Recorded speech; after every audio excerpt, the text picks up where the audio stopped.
tukwaniriza ku Focus TV erinyanze ade uba force kimwe muyanja of course lwano lero ku kitebe kya Focus TV kwetusinzidde ne negatibwako abasajja mu basajja bango kuva ku VOK okuli Captain Benja wamu ne Dolibondo banono basale nnyo mukulabanga batambuza Focus TV eyo yonna je mujiwulira eyo yonna je mujiraba bibano timu yange eri nayo lero era nga banyumye mu t-shirt jaffe of course kalinga akalabo akatono Focus TV keyinza okukola okusima bakulu bano ntandike ne Captain Benja Focus TV office otuseewo lero ogisanzo otya Focus TV tusanze kifo kirungi nnyo era tubasanyufu nnyo kubanga tukitebo lunaku lwa leero Focus TV bantu baffe nnyo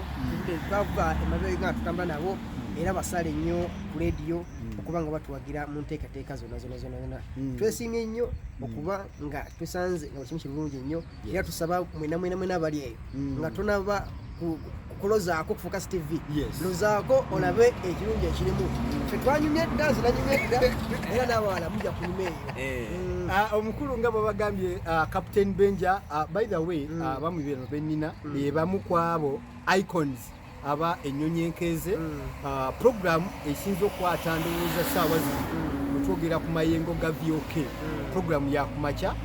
banyumirwe wuliza programu obulabe nga naawe ofuna ebintu ebyomugaso era ebikuzimba nga bikusisimula buli kumaca ku saidi yange yadyo nina omukulu gwe bayita Dolibondo sajja w'amaanyi nnyo sobuuza ku bantu okay sayinza okubeera nga ate mbawulizaako oba n'okubanga musobola okubeera nga mukola ki nga mutulabaga olunaku olwaleero tubadde tubalagirira nga tubagamba nti amugenda oli ku Focus House mu kibuga Wattuba Kyankwanzi district akati olunaku olwaleero naffe benyi tutuseewo tubeere nga tubalagirira nga tetukola ki nga wetuli amannya ndozababuulidde BornLuckyDolobondo banyongeddeko erinnya eddala bampita Obi wa Bril okuva Switzerland nalyo Bril okuva Switzerland n'erinnya ly'eddala erya Obi wange dyogera Captain yalikola ki yalimalayo kano tubagamba mugende maso okubeera nga mukwata emikolo gyammwe egyenjawulo ne bannaffe Focus TV Focus group yange tugamba nti muna emikolo olina omukolo gwa kwanjula birthday ate muna tulina juices tubeera tubagamba nene okumpewo bulijjo leero ku kitebe mutuuseewo ne mulaba buli kimu kajuisi twakanywedde dda tukola juice w'omulembe ddala tusobola okufunira abayimbi tukufunira abayimbi badansa abasanyusa omukolo gwo oyagala kutimbira mukolo gwo gubeere malidadi sana kakati nomuna ng'olunaku olw'enkya oba nalulina lulikera Bukezi Tega radio 89.7 Voice of Kyankwanzi radio tujja kubanga buli kimu tukibatuusaako buli Focus kyenaabanga ereesi ekipya Focus TV wali tuba tugenda maaso okubeera nti tukola ki nga tukibatuusaako pozi n'ekirala Focus TV bakufunira omuntu aza okugera omukolo gwo bulungi n'ova ku bantu abataza abananagirira mukolo gwa kwanjula ate etabyakolwa mu balongo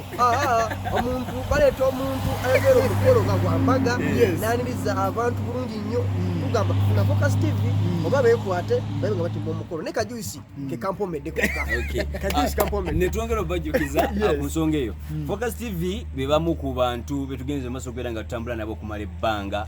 nga VOK FM radio program ez'enjawulo nga gyeko ennyonyi enkeze ne programs endala zonna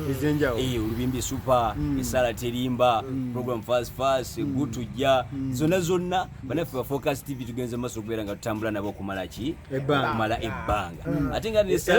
era nange mbasuubiza nti tukyatambulira ddala of course eyo ntandikwa nensuubira nti VOK tugenda tambulira ddala nammwe okulaba nga naffe tubaako etofaali tugatta mu kitundu kyaffe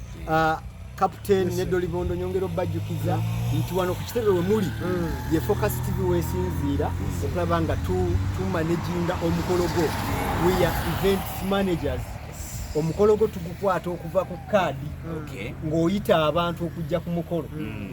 mpaka ku nkomerero y'omukolo so we are event managers oyinza okuba oli oteekateeka omukolo naye nga webuuza abantu ki abanaaguteekateeka oluusi bambi service ezimu zibatagalako abantu naye ffe twajja ne tugamba nti gwe tukwasa omukolo gwo osirike era okwongereza ku nsonga eyo njagala okubeera nga aba Focus TV mbeebaza era n'okubategeeza nti mama VOK omukyala manager omukyala oliikiriza Goleti abatumidde nnyo n'agamba nga okubeera nga mutambula naffe mukwano gwange era mba muzizeeyo muŋŋambire manager nti mwagala nnyo ekyokubiri yebale kunyaniriza ku VOK before even nga sinaba nakulanga yanyanirizawo yanyanirizawo kulaba nga tukuwala ebintu bingi nnyo nga sinaba nakufuuka advertiser wammwe nekinkola bulungi nti ate wembeera n'abamwe ababiri kusaidi zange nga ne manager yali kiba kinkolera ddala bulungi so doza mu kusookera Focus TV adi yasooka kumanyanzi ku VOK nga ate okumanya abantu bonna yasooka kumanyanzi yasooka kumanyanzi semanja ja namba yange nankubira tukolaga naye byonna tukola Kyankwanzi Mubiri Kanyama oli Kaseeta Nalukonge Namiriro mweyune Focus TV waliwo ekyalo kyowera bidde Kibuluga naye kyogere ate ntunda Kibuluga byonna bonna musobola okujja nga mutuwagira bannaye tujjemu amalala mu mikolo gyaffe omukolo gukolibwa omulundi gutya gumu so bw'oguwa abantu abatali beesimbu ojja kulaba nga ebintu ebimu tebijja kutambulira bulungi lweko ati Focus TV tulabe nga tukola ebintu ebyamaanyi genda ku VOK owuliriza abaami bano bagoberere ku andozi zaabwe ez'enjawulo kuli Facebook abali ku Twitter bonna bagoberere olabe nga olaba ebintu bye bakola ebyenjawulo for now muzikize tukome wano tujja batuddamu ne programu zendala ennyo ku YouTube yaffe Focus TV yange tumanye bingi ebisinga ku Focus TV for now bye bye subscribing ku Focus TV yange bingi